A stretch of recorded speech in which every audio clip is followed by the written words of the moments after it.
Clem? Aha! Grakata. So hey guys, welcome to another Warframe video, and today we're going to take a quick look at Prisma Grakata, a slightly upgraded version of the original Grakata.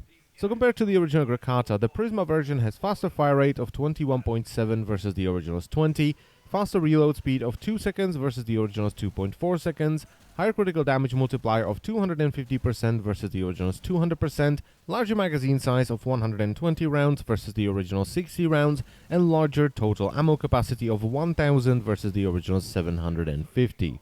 Other than that, it does 11 damage per shot, 4.4 out of which is impact, 3.7 is puncture, and 2.9 is slash. And finally, it has a critical strike chance of 25% and status chance of 20%. The accuracy is actually alright if you're firing at targets that are close to you, but as soon as you start firing at distant targets, oh my god, the shots will fly all over the place. And on top of that, this weapon also kicks like a bloody mule, which of course doesn't help with accuracy at long range. Now if you want to get this weapon, you can buy it from Barakatir for 610 ducats and 100,000 credits, or you can trade for it with other players. All three versions of the Grakata suffer from some serious ammo issues, so if you want to run anything other than a short exterminate mission or a capture mission, you'll pretty much need an ammo mutation mod.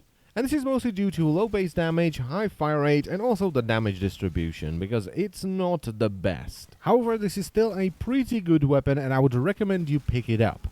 You know, before the whole Clem thing started, people used to call Grakata the poor man's Soma, and I never really agreed with that. Because the Prisma Grakata has something that Soma or Soma Prime don't have, and that is status chance. While the Prisma Grakata can't do as much damage as Soma or Soma Prime, it has the status. You can run status crit hybrid builds on it.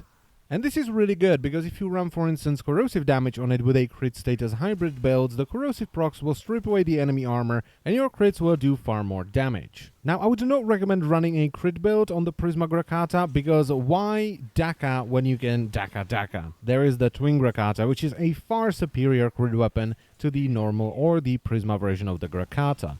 It doesn't have the critical multiplier that allows Prisma Grakata to go for that hybrid build and still do good damage, but it has higher damage. And if you want to build it for straight up crit, this is a far better option for you. And that's because it's a secondary weapon, so it has access to primed crit mods, and if you combine that with hydraulic crosshairs, you can get your critical strike chance on it up to 105%, allowing you to do red crits.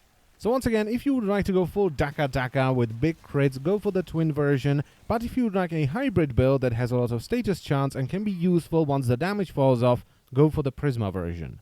It's horrendously inaccurate, the spread at long range is ridiculous, but oh boy is this weapon fun. This is not the Tonkor, it's not Soma Prime, it's not Santi Tigris, but it's still a really good weapon, and if you go for the status crit hybrid build, which I would definitely recommend with the Prisma Grakata, it's gonna last quite a while into a survival or defense or whatever, because it has that status chance. So once Barakatir brings it back, go and get it, and you will see that it's a pretty good weapon. And that's pretty much it for the Prisma Grakata. Now, the contest for today is, in my opinion, a fairly interesting one. What I want you to do is to come up with a new Warframe and send me a description of that Warframe to mcgamercz@gmail.com. Now, I don't really care how in-depth you want to go with the description, if you want to describe the way it looks, or the way the abilities work, or the way they react, or even how they are affected by different mods. That's all up to you. The title of the email this time around has to be Warframe, and you have to put your in-game name at the bottom of the email as well. If you don't do one of these two things, no matter how good your Warframe is, you will be disqualified. And the winner of this one will get a Sarim Prime set. So that's it for the video. I thank you very much for watching, and I will see you next time. Bye bye.